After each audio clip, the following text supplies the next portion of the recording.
Hello everyone, welcome to Law Success.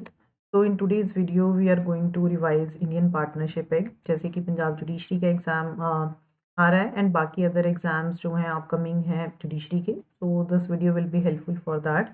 And ये video जो है आपकी लॉ के लिए भी, if you are doing law then this video is helpful for that also. Will do discuss according to कि judiciary में आपको कौन से क्वेश्चंस आते हैं, कहाँ से जनरली प्री में आपको क्वेश्चंस पूछे जा सकते हैं। So we are going to revise the provisions according to that. So before I start with the lecture, you can just join my Telegram channel. आप मेरा Telegram channel जो है वो join कर सकते हो, that is VB Law Success. इसका link जो है आपको वो डिस्क्रिप्शन बॉक्स में मिल जाएगा, that is VB Law Success.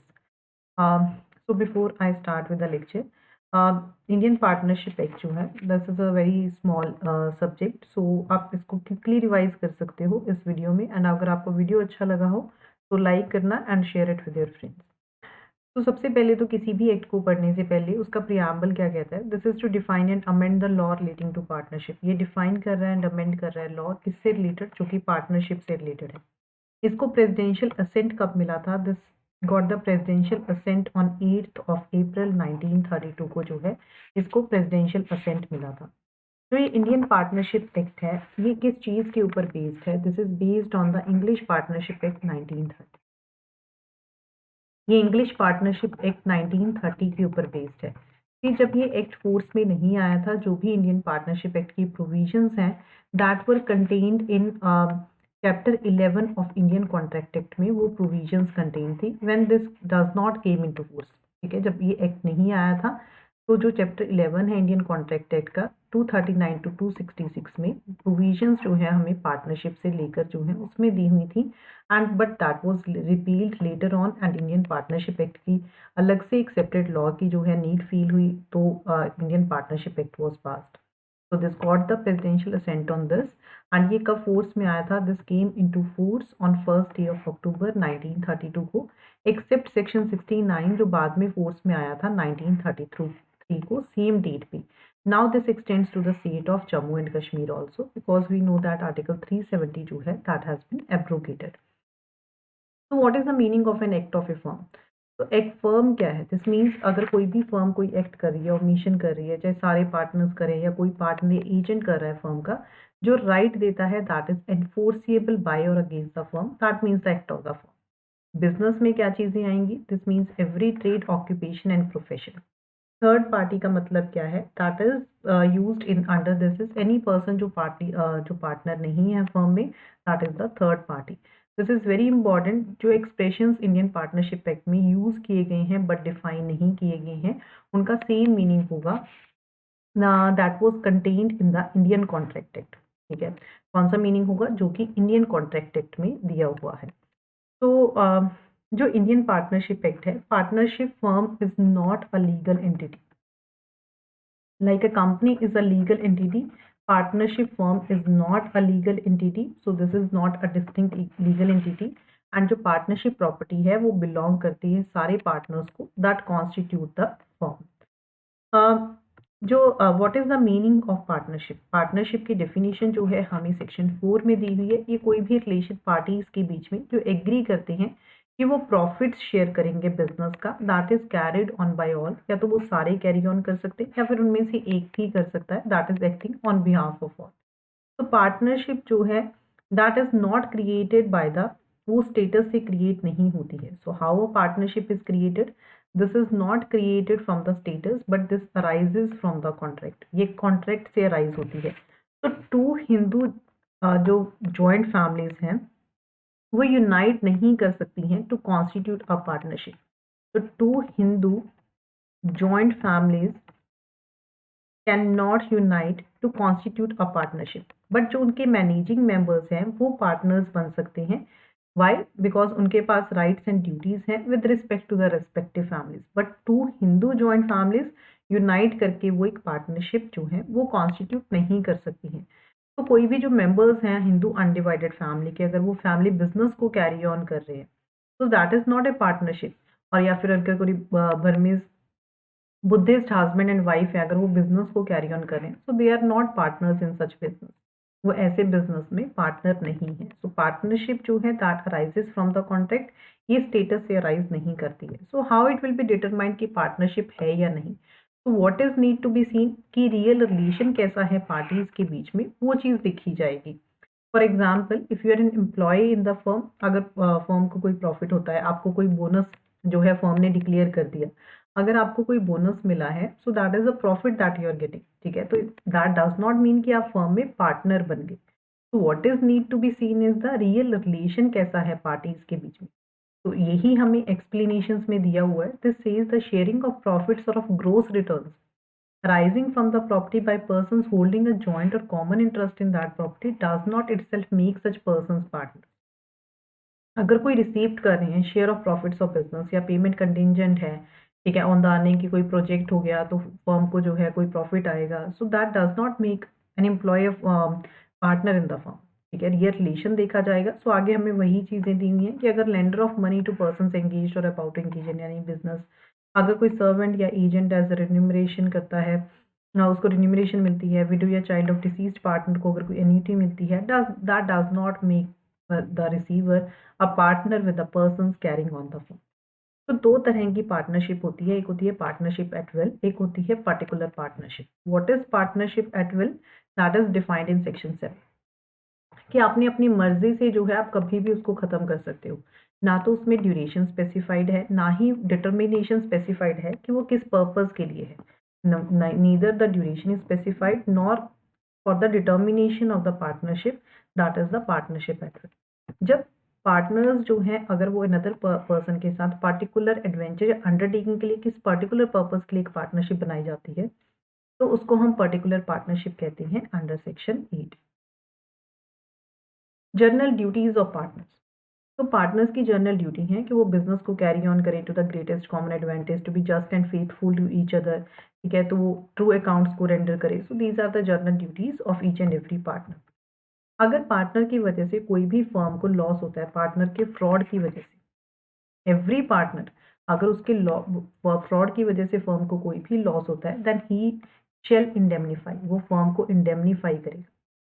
तो एक चीज तो हमें यहाँ पे दी हुई है, one thing is given in section 13 में हमें क्या दिया हुआ है कि अगर पार्टनर के रॉन्गफुल विलफुल निग्लेक्ट की वजह से अगर कोई भी फर्म को लॉस होता है, तब भी पार्टनर इंडेमनीफाई करेगा फर्म को। Two things are given, one is in section 13F, one is in given in your that is section 10। Next is section 11 कि अगर कोई भी एग्रीमेंट होता है in restraint of trade, we know that that is what, because constitution ने आपको जो है राइट प्रोवाइड किया हुआ है, it is given in the Indian contract act section 27 में कि दैट इज व्हाट। बट अगर कोई एग्रीमेंट करता है in restraint of a partnership, if anyone does an agreement, अगर कोई भी एग्रीमेंट करता है किस चीज़ को लेके, ठीक है, पार्टनरशिप को लेके कि आप जब तक पार्टनरशिप में हो आप ये बिजनेस कैरी ऑन नहीं करोगे in restraint of trade in a partnership under section 11, that is valid. तो ऐसा जो एग्रीमेंट है वो वैलिड होगा अंडर योर सेक्शन 11। तो along with this section you need to read section 36 to 54 and 55(3). so सब में आपको यही एक ही प्रोविजन जो है that is given। Next is your conduct of business, ठीक है। हर पार्टनर का राइट है कि वो टेक पार्ट करे कंडक्ट ऑफ द बिजनेस में, कि वो बाउंड है कि वो अटेंड करे डिलीजेंटली अपनी ड्यूटीज। अगर कोई डिफरेंस अराइज होता है पार्टनर्स के बीच में, अगर कोई ऑर्डिनरी मैटर को लेकर डिफरेंस है, तो वो तो मेजॉरिटी डिसाइड कर लेगी, ठीक है। ऑर्डिनरी मैटर को लेके तो वो तो मेजॉरिटी डिसाइड कर लेगी। बट अगर कोई every partner has a right to express his opinion, but अगर कोई चेंज लाना है बिजनेस के नेचर में, तो वहां पे सारे पार्टनर्स का कंसेंट चाहिए होगा। अगर तो कोई ऑर्डिनरी मैटर को लेके कोई डिफरेंस आ रहा है, तो मेजॉरिटी जिस साइड है वही फाइनल होगा। बट अगर कोई चेंज लेकर आना है in the nature of the business, तो सारे पार्टनर्स का वहां पे जो है कंसेंट लगेगा।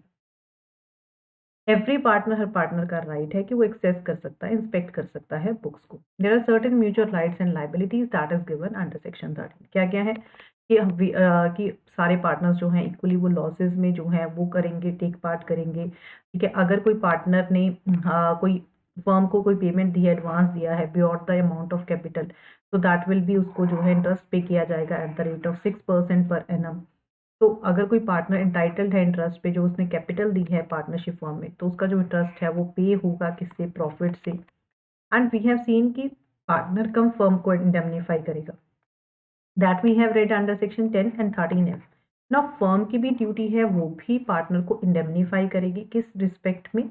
अगर कोई ordinary and proper conduct of the business में अगर कोई भी वो पेमेंट्स करता है, या फिर अगर कोई इमरजेंसी के टाइम अगर जो नॉर्मल पर्सन अपनी फर्म को बचाने के लिए करता है, अगर वो कोई भी ऐसा एक्ट करता है फर्म के लिए, then the firm shall indemnify the partner. तो property of the firm includes the goodwill also. ठीक है, इक्वेशन जनरली आ जाता है कि क्या प्रॉपर्टी जो है फर्म की, क्या वो गुडविल को इंक्लूड करती है। Application of the property of the firm, जो भी प्रॉपर्टी है फर्म की, वो उसको एक्सक्लूसिवली सिर्फ आप बिजनेस पर्पज के लिए यूज कर सकते हो। अगर पार्टनर्स उसको अपने पर्सनल प्रॉफिट के लिए यूज करेंगे, उससे अगर कोई ड्राइव करते हैं प्रॉफिट, तो वो किसको पे करेंगे? Then they shall pay that to the firm. This is given in your section 16। There are certain rights and duties of the partner. क्या? अगर कोई फर्म में चेंज आता है, तो जो रिकॉन्स्टिट्यूटेड फर्म है उसमें वो सेम रहेगा जो चेंज के पहले थी। अगर कोई एक्सपायरी हो जाती है, अगर उन्होंने पर्टिकुलर टर्म के लिए जो है बिजनेस को चलाया था, बट उसके बाद भी वो उसको कैरी ऑन कर रहे हैं, तो उनकी सेम राइट्स एंड ड्यूटीज रहेंगी।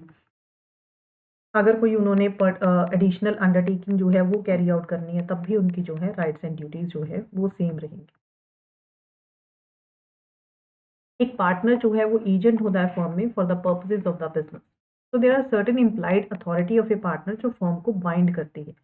तो पार्टनर अपनी इम्प्लाइड अथॉरिटी में क्या क्या चीज़ें नहीं कर सकता है, दैट इज गिवन हियर। क्या क्या कि वो सबमिट नहीं करवा सकता है डिस्प्यूट को relating to a business of the firm to arbitrate. वो बैंकिंग अकाउंट नहीं खोल सकता, कोई कॉम्प्रोमाइज में नहीं एंटर कर सकता, वो सूट को विड्रॉ नहीं कर सकता है। He can not admit any liability in suit और proceeding. He can not acquire immovable property on behalf of the firm. वो ट्रांसफर नहीं कर सकता इमूवेबल प्रॉपर्टी को बिलोंगिंग टू द फर्म, और he can not enter into partnership on behalf of the firm. Next is extension and restriction of partners implied liability. तो partner जो है एक फर्म में, partner in a firm may by contract between the partners, वो extend कर सकता है, restrict कर सकता है इम्प्लाइड अथॉरिटी को किसी भी पार्टनर की। The partner in the firm may by contract between the parties, partners extend या रिस्ट्रिक्ट कर सकता है वो किसी भी पार्टनर की इम्प्लाइड अथॉरिटी को। And it is the duty of the partner कि वो इमरजेंसी के टाइम वैसे ही काम करे जैसे कोई पर्सन जो है ऑर्डिनरी प्रूडेंस का अपने खुद के केस में करता। एंड अगर वो कोई भी ऐसा एक्ट करता है, ऐसा एक्ट जो है फर्म को बाइंड कर देगा। तो what is the effect of admissions by a partner? अगर कोई भी एडमिशन, रिप्रेजेंटेशन, एडमिशन और representation made by a partner जो फर्म के अफेयर्स को लेके है, वो एविडेंस होगा फर्म के against if that is made in the ordinary course of business.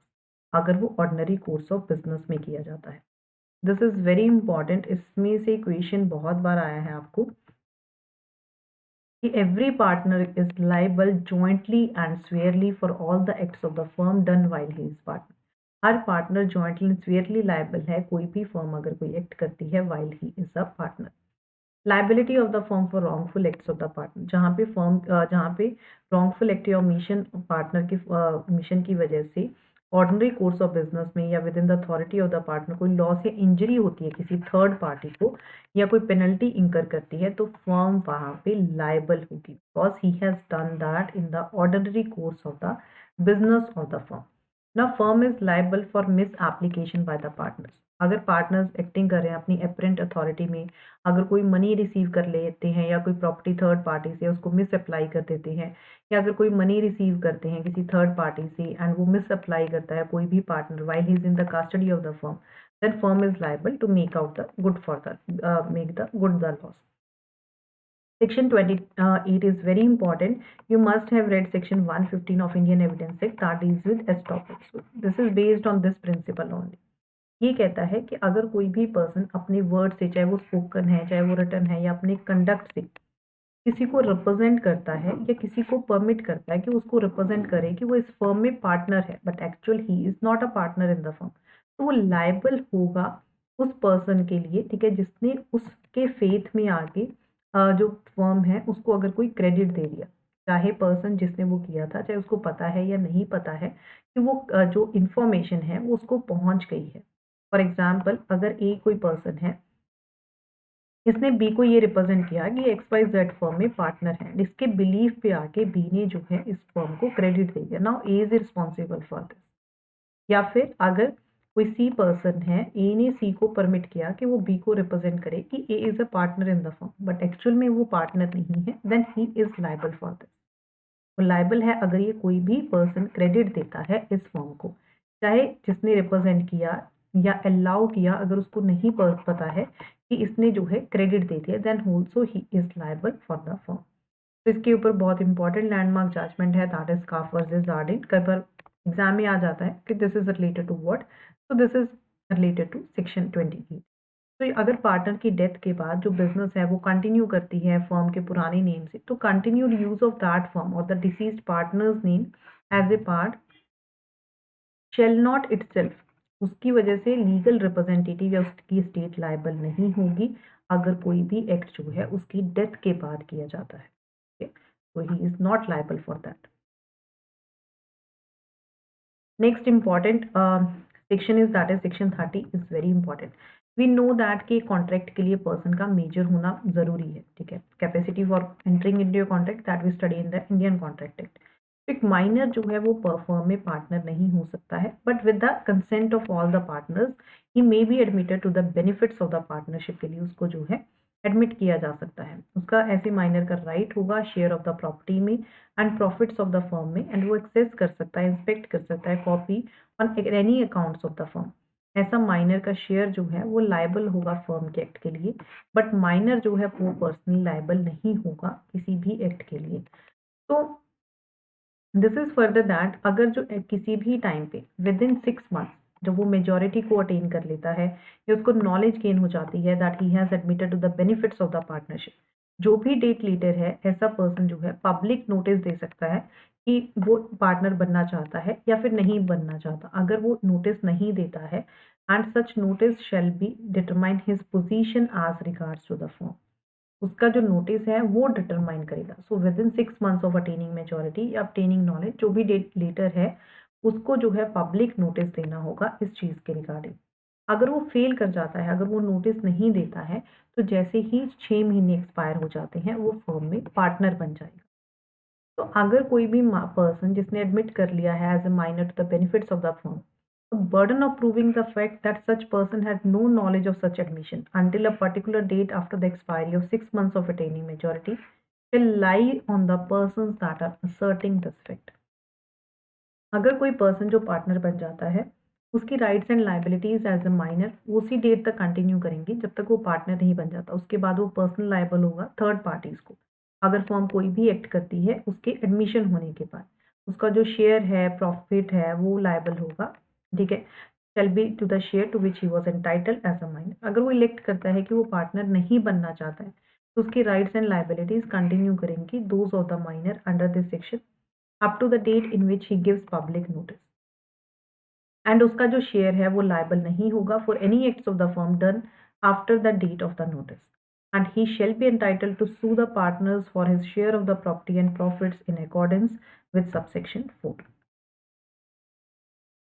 Introduction of a partner, no person shall be introduced as a partner in the firm, किसी भी पर्सन को जो है इंट्रोड्यूस नहीं किया जाएगा as a partner in the firm without the consent of all the existing partners. तो अगर किसी नए पार्टनर को इंट्रोड्यूस करना है तो सारे पार्टनर्स का जो है कंसेंट लेना होगा। तो एक पार्टनर रिटायर कैसे हो सकता है? कंसेंट से, एक्सप्रेस एग्रीमेंट से। अगर पार्टनरशिप एट विल है तो वो इंटेंशन देगा रिटायर करने की अपने दूसरे पार्टनर्स को ऑफिस नोटिस टू रिटायर कि वो रिटायर होना चाहता है, he will give that notice to the other partner. तो एक पार्टनर एक्सपेल कैसे हो सकता है? Partner may not be expelled from a firm by any majority of the partners save in the exercise of good faith of powers conferred by contract between the partners। जो provisions हैं section 32 की वो भी apply करेंगी अगर एक partner expel हो जाता है as if he were a retired partner. Now अगर कोई पार्टनर एडजुडिकेट हो जाता है एज इंसॉल्वेंट तो उसी दिन से पार्टनर जो है he will cease to be partner on the date जिस दिन एडजुडिकेशन की, चाहे वो फर्म में partner whether or not the firm is dissolved. तो next important sections are that is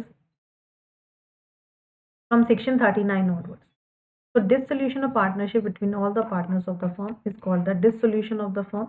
एक पार्टनर को जो फर्म को डिसॉल्व किया जा सकता है with the consent of all the partners और in accordance with the contract between the partners. तो दिस इज द एग्रीमेंट। अगर कंपल्सरी डिसोल्यूशन करना हो फिर कैसे हो सकता है? By the adjudication of all the partners but one is insolvent. अगर कोई by the happening of an event जो अनलॉफुल कर दे कि अब बिजनेस जो है वो कैरी ऑन नहीं किया जा सकता। Dissolution on the happening of the certain contingencies that is given in section 42। कि आपको ये सेक्शंस भी याद रखनी है। कंपल्सरी डिसोल्यूशन किसमें दिया हुआ है? Dissolution by agreement is given in which, dissolution on the happening of certain contingency is given in which. These are important. अगर वो फिक्स टर्म के लिए and the expiry of that, अगर उसको कॉन्स्टिट्यूट किया गया है कि एक या वन और मोर एडवेंचर्स या अंडरटेकिंग के लिए, जब वो कंप्लीट हो जाती है by the death of the partner या फिर by the adjudication of a partner as an insolvent. अगर पार्टनरशिप एट विल है, ठीक है, नोटिस दिया जा सकता है अदर पार्टनर्स को कि उसकी इंटेंशन है डिसॉल्व करने की, एंड फर्म डिसॉल्व होगी from the date that is mention in the notice as the date of the dissolution. अगर कोई डेट मेंशन नहीं है देन जिस दिन कम्युनिकेशन होता है नोटिस उस दिन से जो है फर्म डिसॉल्व हो जाएगी। एक कोर्ट कैसे डिसॉल्व कर सकती है फर्म को? That is dealt under section 44। तो अगर पार्टनर अनसाउंड माइंड का बन गया है, ठीक है, he has become of unsound mind, या फिर partner other than the partner sewing has become permanently incapable हो गया है, या फिर कोई पार्टनर जो है गिल्टी है ऐसे कंडक्ट के लिए कि अब फर्म को कैरी ऑन करना ठीक नहीं है। अगर partner other than the partner sewing wilfully commit करता है, कोई ब्रीच ऑफ एग्रीमेंट को कमिट करता है, या अपने वो शेयर को जो है किसी और को दे देता है, या फिर can not be served, business को अब कैरी ऑन नहीं किया जा सकता, अब लॉसेज हो रही है, या फिर अगर किसी और रीजन की वजह से कि जो फर्म है वो डिसॉल्व होनी चाहिए। So these are the important sections from your partnership act, जिसमें से जर्नली आपको जो है क्वेश्चंस पूछे जाते हैं। तो एक फर्म को कैसे mode of settlement of accounts कैसे किया जाएगा? तो losses including the deficiency of the capital shall be paid first. सबसे पहले उसको प्रॉफिट से पे किया जाएगा, next out of the capital, and lastly अगर ज़रूरी पड़ा तो पार्टनर्स इंडिविजुअली जो है प्रपोर्शन के लिए वो उसमें जो है एंटाइटल होंगे। जो एसेट्स हैं फर्म के including any sum contributed by the partner to make the deficiency of the capital shall be applied in the following manner and order: in paying the debts of the firm to third parties, in paying to each partner what is, ठीक है, सबसे पहले dates पे होंगे, फिर हर partner को पे होगा, ठीक है, जो भी ड्यू है advances as distinguished from capital जो भी उन्होंने दिया है, उसके बाद जो है हर पार्टनर को पे होगा what is due on him on account of capital. अगर कुछ भी बचता है तो आपस में वो जो है वो शेयर कर लेंगे। तो इसके अलावा जो इसमें important your section is that is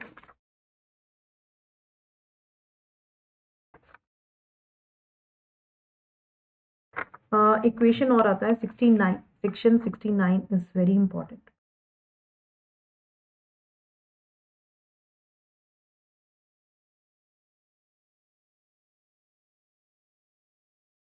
what is the effect of registration on non registration? सिर्फ रजिस्ट्रेशन ऑफ फॉर्म जो है that is optional and not compulsory. वो ऑप्शनल है, वो कंपल्सरी नहीं है। तो no suit enforce right arising from a contract. अगर कोई रजिस्ट्रेशन नहीं हुई है तो कोई भी सूट अराइज नहीं करेगा, ठीक है, कोई भी सूट फाइल नहीं किया जा सकता to enforce a right arising from the contract. So this is given in your section 69। तो आई जस्ट होप कि आपकी रिवीजन होगी वो इम्पॉर्टेंट प्रोविजन की जो जनरली आपको इसी में से क्वेश्चंस आते हैं पंजाब में। अगर आपको वीडियो अच्छा लगा do let me know in the comment box, and we बाकी सब्जेक्ट्स के लिए you can follow me on the Unacademy. So before I end the lecture, there is a scholarship test that is going to be conducted on 15th of Jan at 12 PM. So you can just give this scholarship test. This is totally free of cost. आप enrollment इसमें करवा सकते हो। And Karnataka state का जो है batch चल रहा है, ठीक है, ये 5 जनवरी से स्टार्ट हुआ है। If you belong to Karnataka you can join this batch. ये प्रारंभ बैच है। Number of batches are going on. So once you take the subscription of Unacademy, आप सही ये टेस्ट सीरीज भी दे सकते हो। डिफरेंट टेस्ट आर अवेलेबल जो अनअकैडमी आपको प्रोवाइड करवाता है। तो बाय यूजिंग दिस कोड आप जो है अपनी मनी सेव कर सकते हो सब्सक्रिप्शन के ऊपर, and these are the savings on the plans that you can see. So you can just save your money and you can prepare for judiciary. So once you take the subscription, ऐसा नहीं है आप live classes में सोगे, then you can watch the recorded one. आप test series दे सकते हो, आप educator से ऑनलाइन क्लास में अपने डाउट्स को क्लेरिफाई कर सकते हो and different number of test जो है आपके अकॉर्डिंग टू एग्जाम्स जो हैं वो that keeps on running. So this is all about Unacademy. Thank you so much, learners.